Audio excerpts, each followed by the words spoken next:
Okay, on to the next one. Basically, voids are gaps in the market, very clear gaps that you will see with your eye. Most times they happen in between candles. Okay, like if you watch this candle here, if you watch this candle in here, you see that these two candles, this long one and this short one very close to it, don't have a candle, a clear candle connecting them. So in there we can say we have a gap. Okay, we have a liquidity gap just in between the two of them there. So basically, as you can see, this next blue candle comes in. What it does is fill this gap before price pushes upward. So you and I can spot these things and trade off of them. So another one that we have is the one here. You see the market comes into it before continuing. Other examples are this one here. This was actually the one I came looking for. You see we have a gap here. We have a market that's pushing upward, and we are expecting the market to drop down, probably to retest this area or retest this area. But you see that it wicks into this area just to tap into this liquidity and fill the gap that was here. And immediately the gap was filled, the market continues in whatever direction it was supposed to go. But I feel the news was what sent this spiraling to the downside. So I don't really have much to say over there. So yeah, back on this, continuing on, like I said, there are going to be strategy videos that is going to teach you how to make use of all these things. For now, what I want you to do is, after you're done watching everyone I'm doing, go to your chart and start spotting them, start finding them. They should be very clear for you to find. If you take your time to start, they should be hard for you to find for a start, but over time you would get used to it. So another example of a void could be this one here. This one here, we have a void. We have a void here as well. This is even a very clear one, a very clear one. And then in here, the concept of void, some of them are very invisible in some cases, and they would always appear as a very long candle, a candle that is so long that it doesn't look natural anymore. Example, you see this guy here that now has this very long white wick.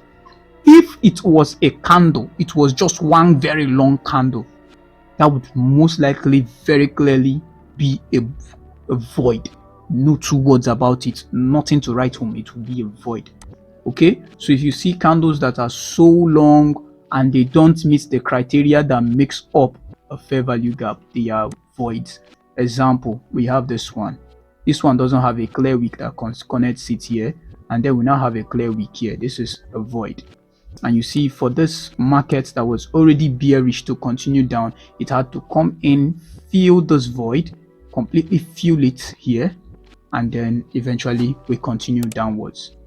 Okay, so we're showing you actual real life examples that you can use, and then over time, as you practice, you can get used to them. Normally every video I would show how to make use of them on charts, but I want to cover a number of things today and then enter strategy sections where I will start making use of them and you can start seeing them in real life. So yeah, let's just continue, see if we can find another one. What we have here is not a void, this is a fair value gap, in here. But moving on, we have, this is a fair value gap as well. The one here is a fair value gap. This is not a void. This is a fair value gap. This and this is a fair value gap. What we have here is a space, an empty space that should be filled up by price for markets to become balanced. Okay. I don't see any other one close, so I think we can stop here. We have fair value gap here, not a void. Okay, this is a void. This one here is a void. See, we have a very long candle, no clear wick that connects it with this guy. And in here we just have this only one that has a wick. This guy doesn't have a wick here. So if one side of it is missing a wick, then it's most likely a void. Okay, but mind you, same way to attack it, the same way you attack a fair value gap or you make use of a fair value gap, that's the same way you make use of a void. Okay, so don't go thinking that, oh, maybe they have different ways that you can apply them. They have almost the same application methods. So anyways, let's wrap up on this. I think that should be all. Go and spot voids as well on your charts. Fair value gap, void, spot them, send me pictures. Let's confirm if you can actually see them. Now moving on to other blocks.